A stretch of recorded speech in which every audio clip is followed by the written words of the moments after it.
Ladies and gentlemen, when you wake up in the morning, what do you see? Who do you see?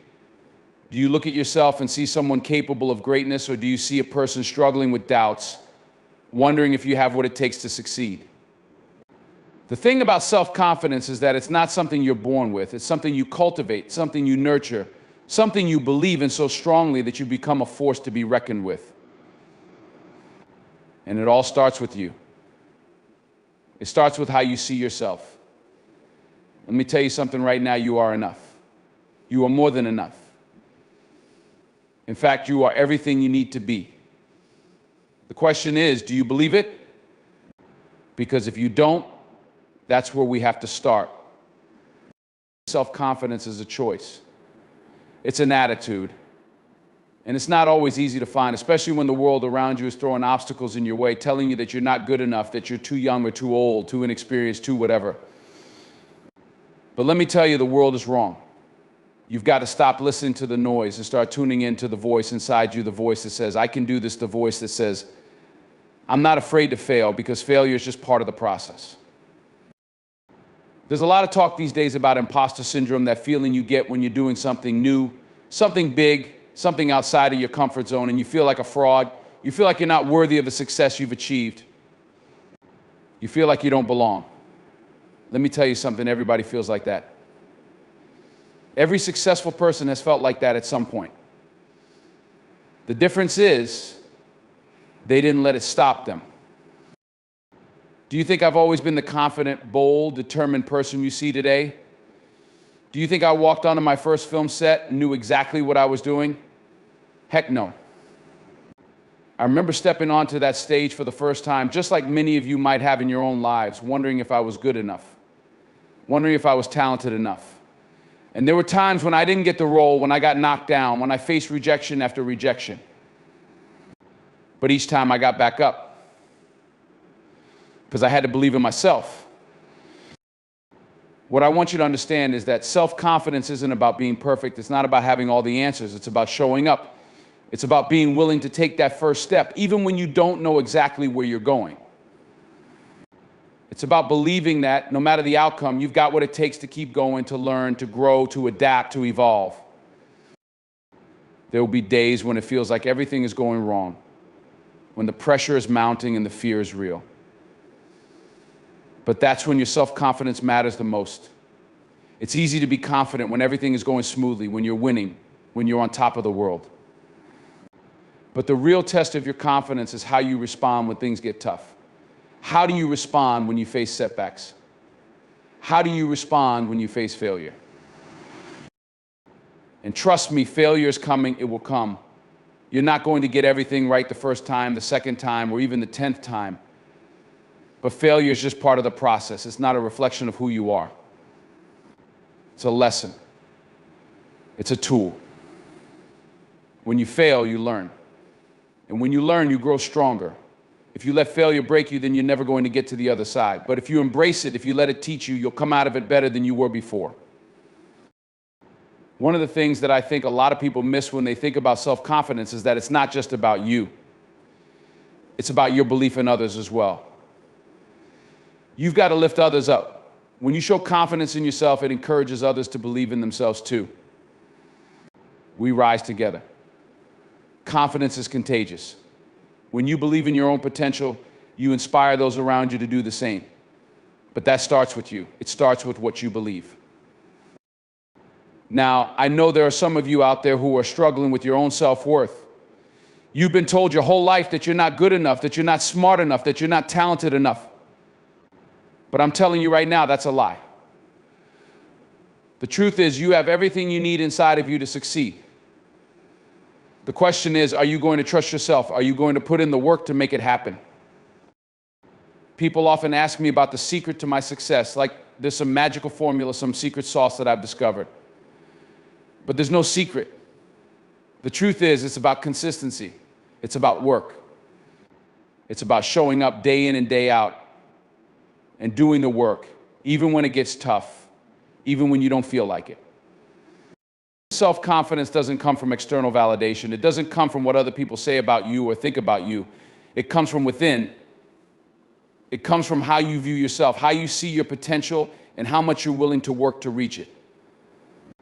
It's about having the courage to look in the mirror and say, I am worthy, I am capable, I am enough. And that, my friends, is the key to unlocking your greatness. Because self-confidence is not just about believing in yourself today or tomorrow. It's about believing in yourself every day. Even when the world doubts you, even when your closest friends and family don't understand, even when it feels like all the odds are stacked against you, you've got to keep believing. You've got to keep showing up. You've got to keep grinding. And when you fall, you've got to rise again. The world will try to tell you that you're too old, too young, too inexperienced, too this, too that. Don't listen to it. I've been told I wasn't right for roles, that I wouldn't make it, that I wasn't good enough.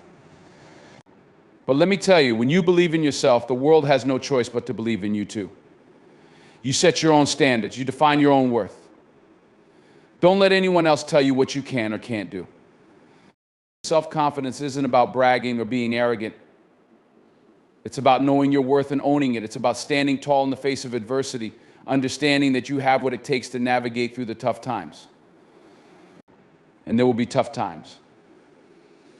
But if you are confident in your own abilities, if you trust that you can handle whatever comes your way, you will find that there is nothing the world can throw at you that you can't handle. Now, I'm not saying it's going to be easy. Nothing worth having ever is. But here's the thing, the more you believe in yourself, the more you work on developing your self-confidence, the easier it becomes. It becomes a habit. And just like any other habit, you have to keep working at it day after day until it becomes second nature. So don't wait for the perfect moment. Don't wait for the right circumstances. Don't wait for someone else's approval. Start right now. Start with where you are. Start with what you have. It's not about waiting for the world to give you permission. It's about taking control of your life and saying, this is my time. Believe in yourself. Take risks. Make mistakes. Fail. But never, ever stop believing that you have what it takes. Because when you believe in yourself, the world has no choice but to believe in you too. Confidence isn't something you're born with, it's something you build and nurture over time. It's a mindset you choose to adopt, and it requires consistent effort, practice, and belief in yourself. It's about showing up even when you don't feel ready and embracing failure as part of the journey to growth. True self-confidence doesn't come from always succeeding or being perfect. It comes from the ability to pick yourself up after you fail, learn from your mistakes, and keep moving forward. Failure is a tool, not a verdict on your worth or potential. When you believe in yourself, you inspire others to do the same. Confidence is not just about your own success, it's about lifting others up along the way. By believing in your own potential, you encourage and empower those around you to believe in theirs as well. Self-confidence is not a trait that you either have or don't have. It is a dynamic, evolving process that begins with a choice. It's not something that you are born with, nor is it something that just magically appears when you need it most. Confidence is cultivated, nurtured, and developed through time, persistence, and experience. It's the result of consistent actions and decisions you make every single day. And at the heart of it, self-confidence is a conscious choice. A choice to trust in yourself, even when everything around you seems to say otherwise. Think about it, at some point we all face moments of doubt, moments when we question whether we are good enough, talented enough, or worthy enough to achieve the things we desire. And it's in these moments, in the face of uncertainty and fear, that we must choose to believe in ourselves. It's a decision. Every day you wake up, you decide whether or not you are going to be confident in your abilities, your skills, and your potential. And the more you make this decision, the more it becomes a habit, a mindset that becomes stronger over time. When you make the choice to be self-confident, you are essentially telling the world, and more importantly yourself, that you believe in your own abilities.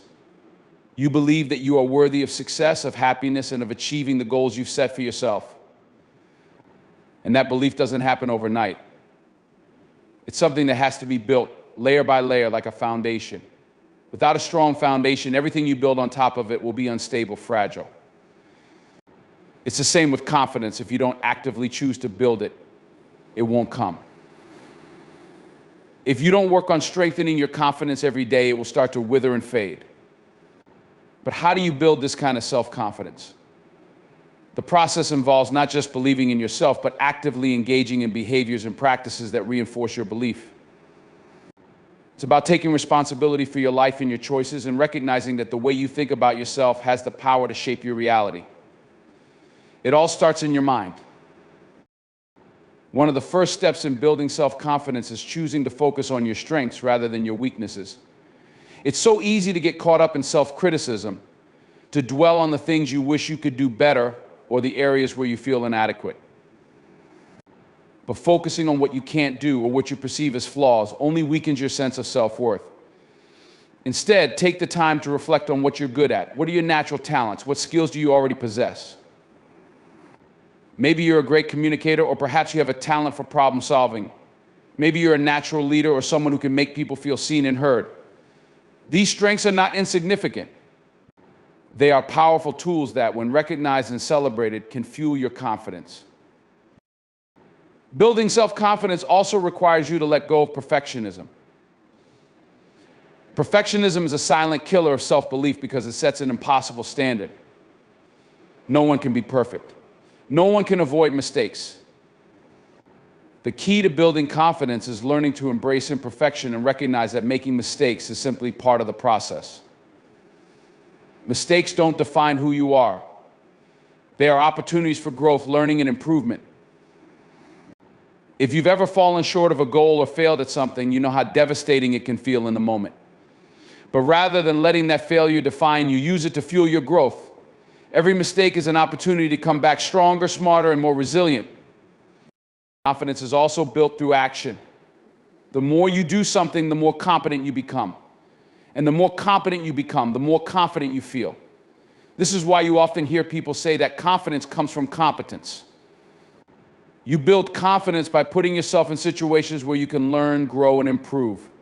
It's about setting small goals and achieving them, slowly but surely building a track record of success, no matter how small the successes may seem at first. But even as you start to accumulate these small wins, you have to maintain a mindset of perseverance. Confidence doesn't mean that everything will go your way all the time. It doesn't mean you won't face challenges, setbacks, or failures. On the contrary, it's about continuing to believe in yourself in the face of adversity. There will be days when your confidence takes a hit, when things don't go as planned, when you feel like giving up. But on those days, your self-confidence will be tested. Will you stay the course? Will you keep showing up even when the odds are stacked against you? Will you believe in yourself enough to push forward despite the setbacks? That's why self-confidence isn't something that's simply granted to you. It's not a trait that you either have or don't have. It's a process that requires ongoing effort, practice, and most importantly, resilience. It's about deciding that you won't let obstacles define you or determine your worth. It's about seeing each challenge, each setback as an opportunity to grow stronger and more capable. Another essential aspect of building self-confidence is learning to accept and love yourself. This means accepting all parts of yourself, your flaws, your mistakes, your imperfections, and recognizing that they don't diminish your worth. Too often we get caught up in striving for an ideal version of ourselves, one that we think is perfect or flawless. But the truth is, there is no perfect version of you. You are already enough. The more you accept yourself, the more confident you will feel in your own skin. You will stop looking for external validation. Stop waiting for someone else to tell you that you're good enough. You will realize that your worth isn't dependent on someone else's approval. It's inherent in who you are. It's also important to surround yourself with people who build you up and encourage your growth. Confidence thrives in an environment of support and positivity. If you're constantly surrounded by people who undermine you, who tell you that you can't or won't succeed, it will be incredibly difficult to maintain self-belief. Surround yourself with people who lift you up, who challenge you to be your best, and who believe in your potential. These people will remind you of your strength and your ability, especially when you start to doubt yourself. In addition to the people around you, your environment plays a key role in fostering self-confidence. Take stock of the spaces where you spend most of your time. Are they positive, motivating, and inspiring? Or are they draining, stressful, and demotivating? Confidence thrives in an environment where you feel safe, inspired, and motivated to grow. Whether it's your home, your workplace, or your community, your environment has a direct impact on how you feel about yourself.